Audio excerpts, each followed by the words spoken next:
Assalamualaikum warahmatullahi wabarakatuh. Pemirsa, Khazanah pagi ini kembali menyajikan kepada Anda serial Perjalanan Abadi.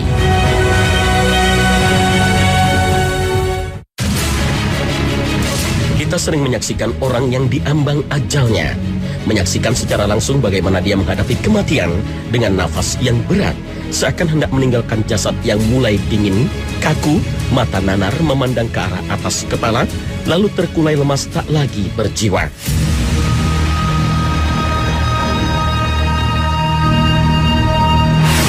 Atau mungkin sudah beberapa kali kita mengurus jenazah, memandikan, mengkafani, menyolatkan hingga menguburkannya. Bahkan mungkin beberapa di antara mereka adalah orang terdekat kita yang berpulang menghadap Allah Subhanahu wa Ta'ala dan meninggalkan duka yang mendalam. Atau mungkin juga pernah kita bertemu dengan seseorang di pagi hari dan di sore harinya kita mendengar kabar kematiannya. Tak jarang juga kita dapatkan di sore hari kita berjumpa dengan seseorang dan di pagi harinya kita mendapat kabar yang bersangkutan telah tiada.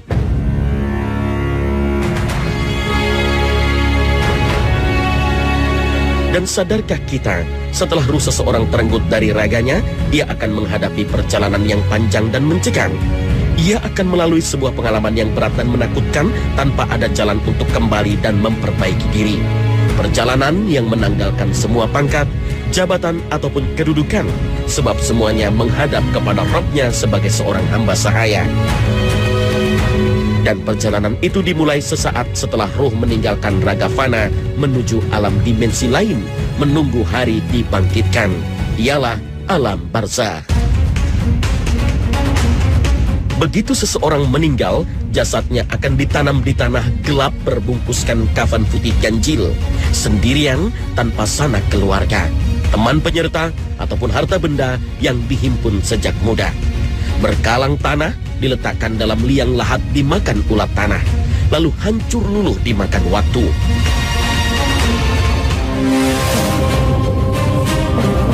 Semua yang meninggal pasti akan mengalami ujian di kuburannya atau alam barzakh. Bagaimanapun kondisi matinya, semua itu tidak menjadi penghalang bagi ujian di alam barzakh.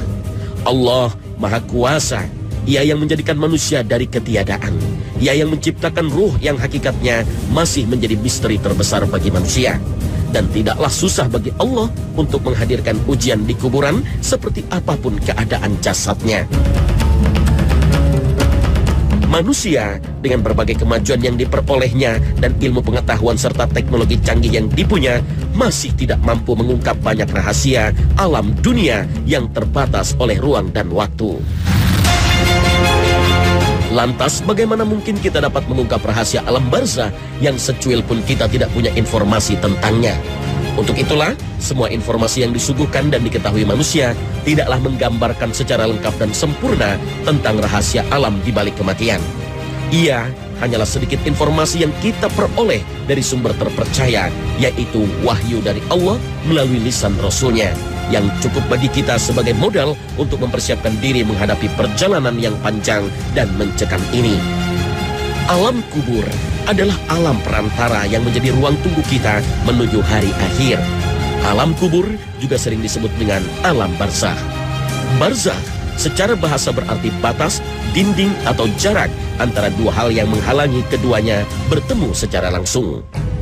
Barzakh yang dimaksud adalah batas dan pemisah antara kehidupan dunia dan akhirat, atau alam yang dimulai sesaat setelah kematian dan berakhir begitu tiba hari kiamat. Ini berarti selain alam dunia dan alam akhirat, ada alam ketiga yang disebut dengan alam barzakh, yaitu tempat ruh manusia bersemayam di sana sesudah kematian hingga datang hari kiamat. Inilah yang disebut Allah Subhanahu wa Ta'ala dalam surat Al-Mu'min. Demikianlah keadaan orang-orang kafir itu, hingga apabila datang kematian kepada seseorang dari mereka, dia berkata, "Ya Tuhanku, kembalikanlah aku ke dunia, agar aku berbuat amal yang saleh terhadap yang telah aku tinggalkan." Sekali-kali tidak. Sesungguhnya itu adalah perkataan yang diucapkannya saja, dan di hadapan mereka ada dinding barzakh sampai hari mereka dibangkitkan. Al-Quran Surah Al-Mu'minun ayat 99 hingga 100. Ketika mata kita hanya tertuju kepada jasad yang telah kaku, dingin dan memucat, Di balik itu semua, ruh dari jasad itu sedang mengadakan suatu perjalanan yang tidak pernah diimpikan sebelumnya. Suatu perjalanan yang menembus langit demi langit untuk bertemu dengan pemilik dan penciptanya. Jika ruh itu milik seorang mukmin. Namun jika ruh itu milik selainnya, maka perjalanan itu bahkan tidak akan menembus langit pertama. Perjalanan itu sudah tentu akan dilakoni oleh semua anak Adam, baik kaum pria ataupun wanitanya, kaum kaya ataupun yang miskinnya, kelompok pemilik kekuasaan ataupun rakyat jelata, golongan terpelajar ataupun awamnya, atau kaum mukminin ataupun kafir dan munafiknya. Lalu setiap ruh akan kembali kepada jasadnya di dalam kubur untuk bersiap-siap mendapatkan ujian atau pertanyaan dari dua malaikat penguji, yaitu Munkar dan Nakir, tentang perkara-perkara agama. Perjalanan yang sangat dahsyat ini dituturkan sahabat mulia Barra bin Azib, bahwa ketika seorang mukmin meninggal, maka turunlah malaikat dengan wajah putih bersinar dengan membawa kain kafan dan kamfer dari surga. Kemudian datanglah malaikat maut seraya berkata, "Wahai ruh yang baik, keluarlah kamu menuju ampunan Allah dan keridhaannya." Maka ruh itu pun keluar dari jasadnya sebagaimana menetesnya air yang keluar dari mulut ceret. Kemudian diletakkan di atas kain kafan dari surga yang menyebarkan bau harum minyak kasturi. Para malaikat kemudian membawanya naik ke langit, dan setiap mereka melewati seorang malaikat, malaikat tersebut bertanya, "Ruh siapakah yang menyebarkan bau harum ini?" Para malaikat yang membawanya menjawab, "Ini adalah ruhnya Fulan bin Fulan." Ia menyebutkan nama panggilan terbaik dari ruh tersebut. Sesampainya di langit ketujuh, mereka berhenti. Kemudian Allah Azza wa Jalla berfirman, "Catatlah buku catatan amal hambaku ini di Illiyin." Illiyin merupakan catatan amal soleh orang mukmin seperti yang termaktub dalam surat Al-Mutaffifin. Tahukah kamu apakah Illiyin itu? Yaitu kitab yang bertulis yang disaksikan oleh malaikat-malaikat yang didekatkan kepada Allah. Al-Quran surah Al-Mutaffifin ayat 19 hingga 21. Kemudian ruh itu dikembalikan ke bumi dan dikembalikan ke dalam jasadnya. Dan datanglah dua malaikat seraya mendudukkannya dan bertanya padanya, "Siapa Tuhanmu?" Ia menjawab, "Tuhanku Allah." Keduanya bertanya lagi, "Apa agamamu?" Ia menjawab, "Agamaku Islam." Keduanya bertanya, "Siapakah laki-laki yang telah diutus di tengah-tengah kamu?" Ia menjawab, "Ia adalah Rasulullah Sallallahu Alaihi Wasallam." Keduanya bertanya, "Apa saja yang telah kamu lakukan?" Ia kembali menjawab, "Aku membaca kitab Allah, aku mengimaninya serta membenarkannya." Orang mukmin berhasil menjawab semua pertanyaan malaikat dengan sukses. Selanjutnya dihamparkan untuknya permadani dari surga, dipakaikan baju dari surga, dan dibukakan baginya salah satu pintu surga. Maka terciumlah bau harum surga serta diluaskan kuburnya sejauh mata memandang. Begitulah perjalanan ruh orang-orang mukmin sebagaimana yang diceritakan dalam hadis Barra bin Azib.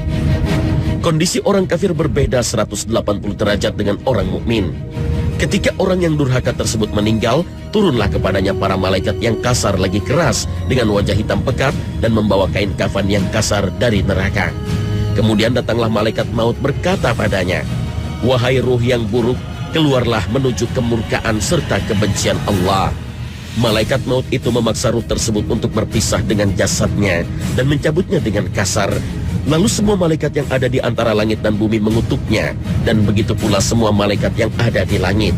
Ditutuplah pintu-pintu langit dan setiap malaikat penjaga pintu langit memohon kepada Allah agar ruh tersebut tidak lewat di hadapan mereka.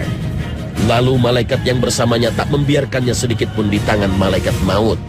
Mereka segera mengambilnya dan meletakkannya di sebuah kain kasar. Lalu keluarlah dari ruh tersebut aroma seperti aroma bangkai paling busuk yang ada di bumi. Lalu mereka pun naik membawa ruh tersebut. Tidaklah mereka melewati sekelompok dari malaikat, melainkan mereka bertanya, "Ruh siapakah yang busuk ini?" Mereka menjawab, "Ini adalah Fulan bin Fulan." Mereka menyebutkan sejelek-jelek panggilannya di dunia, hingga sampailah mereka ke langit dunia. Lalu mereka minta dibukakan, tetapi tidak dibukakan untuknya. Setelah itu ruh tersebut dilemparkan ke dasar bumi hingga menimpa jasadnya. Rasulullah SAW mengibaratkan kondisi tersebut seperti yang terdapat dalam surat Al-Hajj. Dan barang siapa yang mempersekutukan sesuatu dengan Allah, maka adalah ia seolah-olah jatuh dari langit, lalu disambar oleh burung atau diterbangkan angin ke tempat yang jauh. Al-Quran Surah Al-Hajj ayat 31. Maka datanglah dua malaikat seraya membentak dan mendudukkannya seraya bertanya, "Siapa Rabbmu?" Ruh yang durhaka itu hanya bisa menjawab, aku tidak tahu." Kedua malaikat bertanya lagi, "Apa agamamu?" Ia menjawab, aku tidak tahu." Keduanya bertanya, "Bagaimana pendapatmu tentang laki-laki yang diutus di tengah-tengah kamu?" Ia pun tidak ingat sama sekali namanya dan tidak mengetahuinya. Lalu dihamparkan baginya permadani dari neraka dan dibukakan baginya pintu neraka, sehingga ia merasakan panas hembusan api neraka dan angin panasnya. Kemudian kuburnya menghimpitnya sehingga tulang rusuknya hancur berantakan. Allah pun mengulang-ulang kejadian tersebut. Setelah hancur dikembalikan lagi, setelah hancur dikembalikan lagi, sehingga orang yang durhaka itu berkata, "Wahai Tuhanku, janganlah engkau melaksanakan kiamat." Para ulama sepakat bahwa setelah jenazah dimasukkan ke liang kubur, maka ia akan menerima kenikmatan kubur atau azabnya. Hal itu akan dirasakan ruh dan jasadnya. Ruh akan tetap merasakan nikmat atau azab kubur setelah ia berpisah dari jasadnya, serta sekali-kali ia berhubungan dengan jasadnya sehingga ia bersama jasad merasakan nikmat atau siksa kubur. Maka setelah kiamat terjadi, ruh dikembalikan ke dalam jasad dan dibangkitkan dari kubur mereka untuk menghadap Allah Subhanahu wa Ta'ala, Tuhan semesta alam.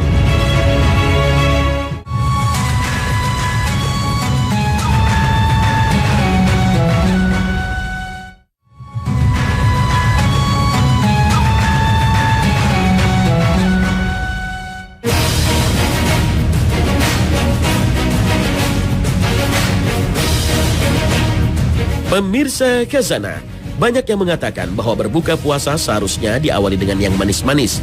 Itu sebabnya setiap bulan Ramadan aneka ragam makanan manis banyak dijajakan di mana-mana.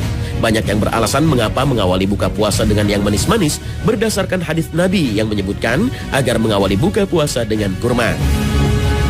Karena kurma tidak banyak di Indonesia, makanya kemudian mengawalinya dengan yang manis-manis agar mendapatkan kesunahan dari Nabi SAW. Akan tetapi, apakah kesunahan berbuka dengan kurma itu bisa diganti dengan aneka minuman dan makanan yang manis-manis? Tentang berbuka dengan yang manis-manis sebenarnya tidak pernah disebutkan secara eksplisit di dalam hadits Nabi. Yang disebutkan adalah berbuka dengan rutab, yaitu kurma segar yang baru dipetik. Bila tidak ada, beliau SAW berbuka dengan kurma yang sudah tidak segar, seperti kurma yang biasa kita temukan. Bila tidak ada keduanya, barulah dengan air putih. Anas bin Malik radhiyallahu anhu berkata, Rasulullah berbuka dengan rutab sebelum sholat. Jika tidak terdapat rutab, maka beliau berbuka dengan tamr. Jika tidak ada keduanya, beliau meneguk air. Hadis riwayat Ahmad dan Abu Dawud. Istilah rutab sebenarnya bermakna kurma juga, namun berbeda dengan kurma yang sering kita lihat. Rutab adalah kurma yang masih segar, berair, dan tentu saja menyehatkan. Sedangkan istilah tamr itulah kurma yang sering kita temukan. Salman bin Amir radhiyallahu anhu menceritakan bahwa Rasulullah SAW bersabda, bila salah seorang dari kalian berbuka puasa, maka berbukalah dengan kurma, karena kurma itu barokah. Kalau tidak ada kurma, maka dengan air, karena air itu mensucikan. Hadis riwayat Abu Daud dan Tirmizi. Yang menarik dalam hadis ini, justru Nabi ketika tidak menemukan kurma, mengawali berbukanya dengan air putih, bukan makanan lain yang manis-manis. Hal ini bukan berarti saat itu tidak dikenal makanan manis selain kurma. Makanan manis selain kurma sebenarnya juga sudah akrab di masyarakat Arab saat itu, misalnya madu. Kalau memang manis-manisan itu dianjurkan untuk mengganti kurma, mengapa tidak menganjurkan minum madu saja? Anjuran mengawali puasa dengan yang manis-manis memang tidak ada, apalagi berbuka dengan kolak pisang, biji salak, es buah, sirup timun suri, dan seterusnya. Namun begitu bukan berarti berbuka dengan yang manis-manis itu dilarang, tetap saja boleh. Lantas dari mana asalnya anjuran berbuka dengan yang manis-manis seperti yang dikenal di tanah air?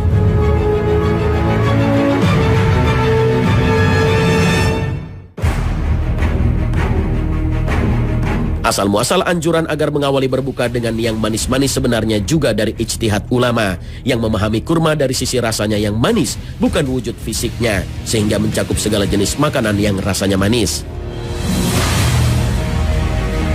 Salah seorang ulama yang memiliki pandangan seperti ini adalah Ar-Ru'aini, seorang tokoh mazhab Maliki abad ke-10 Hijriah.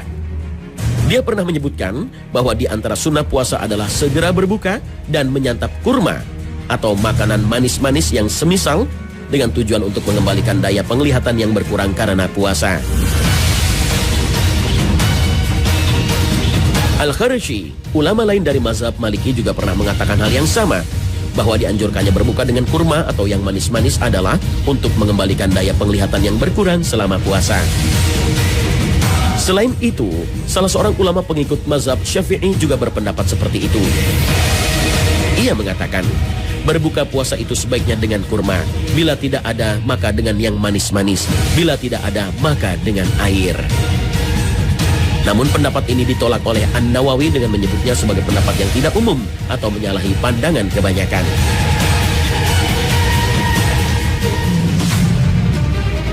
Dilihat dari sisi ilmu nutrisi, menyantap makanan manis-manis setelah berbuka memang ada manfaatnya. Mengutip buku panduan diet ala Rasulullah, kala seseorang puasa, tubuh memproses zat gula yang tersimpan di dalam sel-sel tubuh di waktu siang, sehingga menjelang maghrib mengalami penurunan kadar gula dalam darah dari batas normal. Dampaknya terkadang orang yang berpuasa mengalami pusing, mata berkunang-kunang, dan kekurangan energi. Oleh sebab itu dianjurkan ketika buka puasa mengkonsumsi makanan manis yang cepat diproses tubuh. Karena kalau berbuka dengan karbohidrat akan membutuhkan proses cukup lama untuk mengolahnya menjadi zat gula.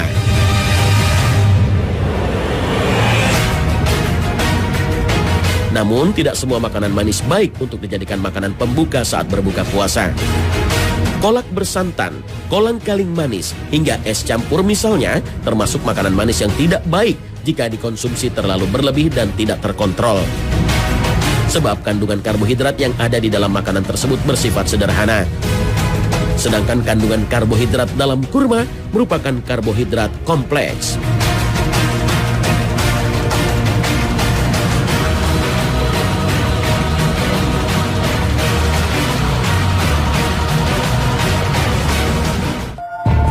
Jadi akan lebih baik jika kita memahami anjuran Nabi secara tekstual, yaitu dengan mengawali buka puasa dengan kurma segar atau kurma biasa, atau jika tidak menemukan keduanya kita bisa meminum air putih secukupnya, baru kemudian menyantap makanan lain seperti nasi serta lauk pauknya, dan juga makanan manis seperti kolak dan berbagai macam makanan manis lainnya.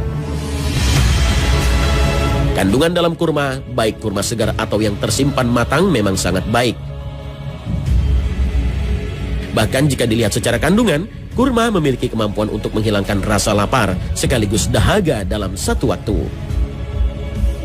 Kalaupun mau mencari alternatif lain, mungkin bisa dikonsumsi beberapa buah-buahan seperti apel, jeruk, dan pisang secara alami tanpa diolah dan ditambahi gula seperti es campur ataupun kolak. Meskipun demikian, buah-buahan yang diolah lebih lanjut juga tetap boleh kita konsumsi selama dalam batas wajar dan tidak berlebih. Terlepas dari itu, jika menyantap makanan manis itu membahayakan jiwa atau kesehatan, maka harus ditinggalkan. Jangankan hanya anjuran, yang wajib pun bila membahayakan jiwa atau kesehatan bisa berubah ketentuannya. Wallahu a'lam.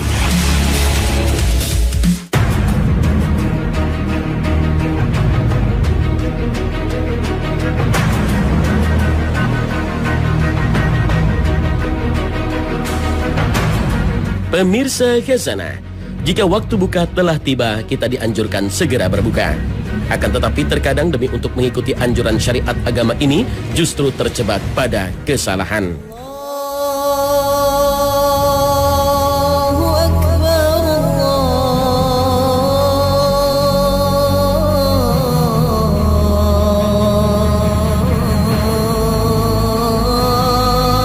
Misalnya, begitu mendengar azan ada seseorang yang segera berbuka. Ketika sudah berbuka, dia baru sadar azan yang didengar itu bukan waktu setempat, tapi dari suara azan dari TV atau radio waktu provinsi lain. Artinya dia telah berbuka sebelum waktunya. Dalam kondisi semacam ini, apakah puasanya sah?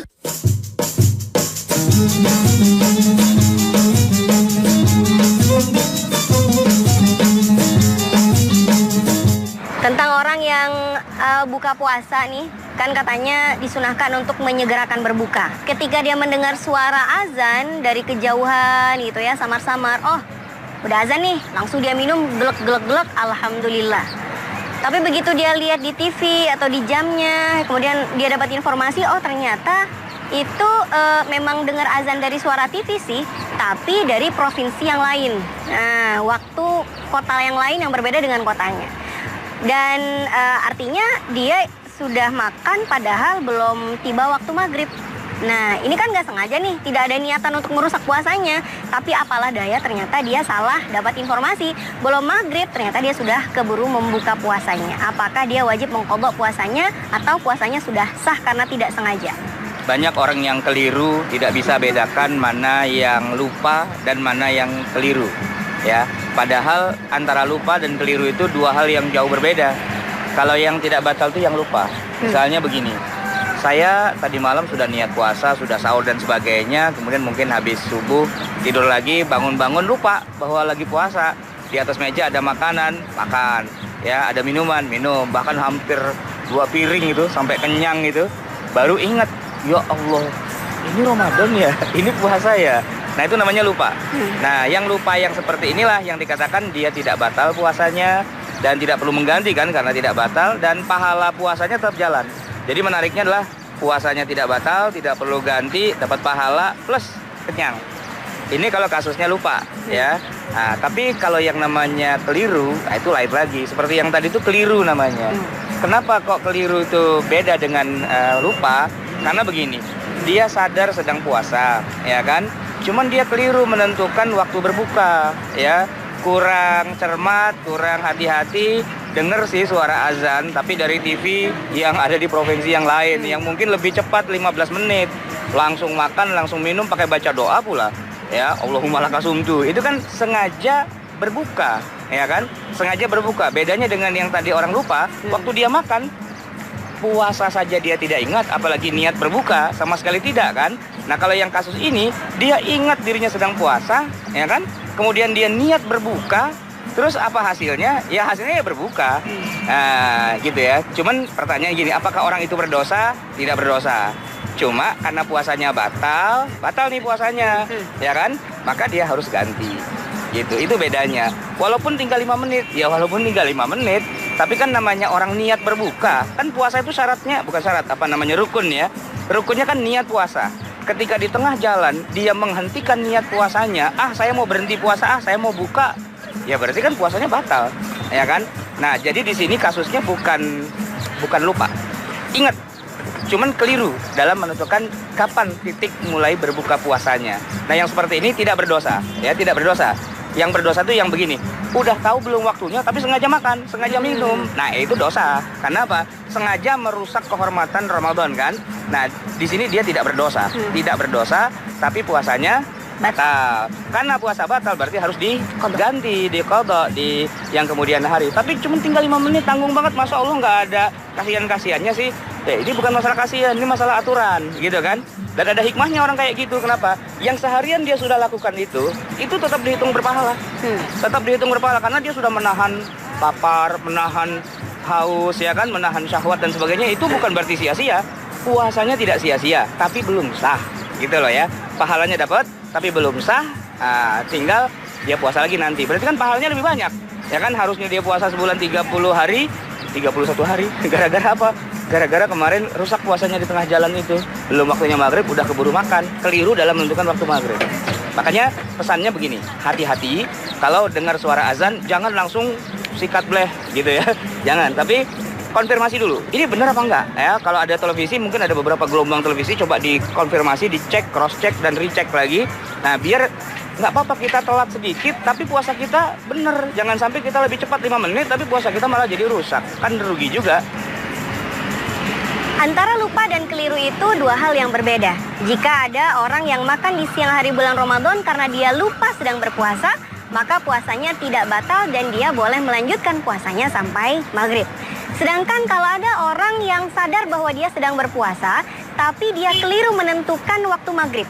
dia kira sudah masuk waktu maghrib, padahal belum masuk waktu maghrib, lalu dia membatalkan puasanya dengan minum atau makan, maka batallah puasanya. Dia memang tidak berdosa karena tidak sengaja merusak puasanya, tapi tetap saja puasanya batal karena salah menghitung waktu maghrib, dan tentunya konsekuensinya dia wajib mengganti puasanya di luar bulan Ramadan.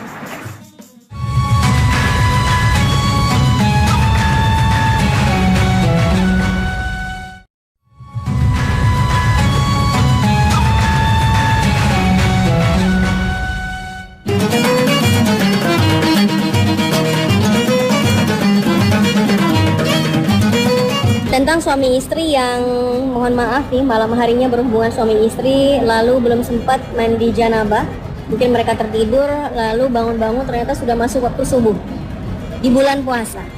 Ya kan malamnya sih sudah berniat nawaitu shaumul qadin bla bla bla, besok mau puasa lillahi ta'ala, dan sudah berniat mandinya nanti pas sebelum sahur aja deh gitu ya, tapi ternyata bangunnya sudah subuh. Nah, ini apa harus dilakukan? Apakah melanjutkan puasanya saja atau justru puasanya malah tidak sah karena memulai puasa dalam keadaan berjanabah? Ya, memang banyak di antara kita yang masih belum jelas ya bahwa berpuasa itu syaratnya tidak harus suci dari hadas, tidak harus suci dari hadas kecil atau hadas besar. Jadi masuk waktu subuh memulai puasa dalam keadaan berjanabah atau berhadas besar sebenarnya tidak jadi masalah. Yang jadi masalah itu begini, lagi puasa melakukan perbuatan yang mengakibatkan kita jadi berhadas besar, seperti lagi puasa melakukan hubungan suami istri, atau lagi puasa melakukan hal-hal yang bisa keluar mani lah, atau yang itu haid, nifas, ya, melahirkan atau meninggal dunia. Itu kan hal-hal yang termasuk di dalamnya membuat seseorang jadi berhadas besar. Tapi dalam keadaan seorang berhadas besar lalu masuk waktu subuh dan memulai puasa, sebenarnya itu tidak pernah jadi masalah. Jadi silakan saja kalau misalnya udah kesiangan ternyata belum mandi janabah gitu ya, ya mandilah gitu, karena untuk puasa tidak ada urusan dengan masalah suci dari hadas kecil atau besar, jadi ya mandi. Tapi kan begini, setelah itu kan ada kewajiban sholat subuh ya kan, jadi ya mau nggak mau harus mandi janabah. Nah, sholat subuh itu ya bagian dari sholat yang 5 waktu, dan semua sholat juga mengharuskan kita suci dari hadas kecil, hadas besar. Maka ya walaupun bangun kesiangan, maksudnya sudah terlanjur subuh, misalnya nggak sempat sahur gitu ya, dalam keadaan berjanabah ya mandi janabah setelah itu, kemudian sholat subuh. Jadi tidak ada istilah kalau ya kita kesiangan dan belum menjadi janabah, jadi puasanya tidak sah lalu tidak puasa, itu malah nggak boleh, malah keliru. Dan tidak perlu mengganti juga nanti di setelah Ramadan. Seorang pemuda kalau misalnya belum nikah gitu ya, lalu dia tidur pada siang hari, kemudian atas kehendak Allah dia mengalami ihtilam, mimpi basah, tanpa dia sengaja. Maksudnya bukan karena dia melakukan satu kegiatan yang sifatnya membangkitkan syahwatnya ya, tapi karena tidur gitu kan, keluar air maninya, itu pun tidak batal. Dalam arti kalau dilakukannya secara sengaja itu batal, tapi kalau tidak sengaja ya itu tidak batal, dia hanya tinggal mandi janabah saja, dan kemudian dia tetap bisa meneruskan puasanya. Mandi janabah itu untuk dia bisa sholat zuhur atau sholat asar, untuk sholat atau yang misalnya dia harus masuk masjid dan sebagainya, mensyaratkan harus suci dari hadas besar. Apakah ini ada kaitannya dengan hadis Nabi yang diriwayatkan oleh Bunda Aisyah, karena Nabi SAW yusbihu junuban min ghairi ihtilamin fi Ramadan. Jadi Nabi pernah bangun di waktu subuh dalam keadaan berjanabah, bukan karena mimpi basah, tapi karena malamnya habis berhubungan suami istri dengan Aisyah, belum sempat mandi janabah malamnya, bangun-bangun sudah subuh. Dan kata Aisyah, Nabi melanjutkan saja puasanya. Apakah ini bisa dijadikan salah satu dasar tentang penjelasan yang tadi kita sampaikan? Ya, itu salah satu dalil ya bahwa Rasulullah SAW sendiri itu adalah orang yang mengalami hal tersebut, yaitu masuk waktu subuh ya padahal mau berpuasa, dan ternyata beliau juga dalam keadaan berjanabah atau berhadas besar, bahkan beliau dengan ibunda Aisyah radhiyallahu anha.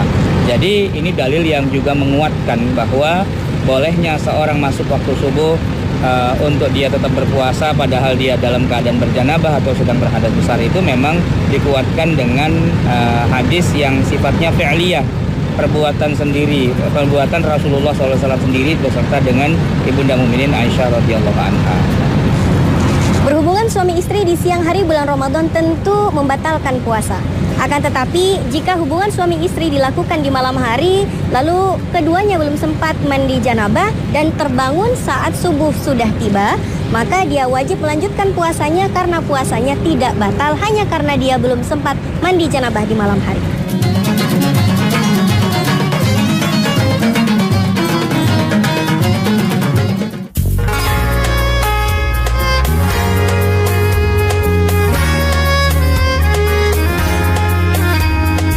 Nah pemirsa, sampai di sini akhir perjumpaan kita hari ini. Semoga Allah Subhanahu wa Ta'ala senantiasa memberikan hidayahnya dan taufiknya kepada kita. Amin ya Rabbal Alamin. Terima kasih atas perhatian Anda. Wassalamualaikum warahmatullahi wabarakatuh.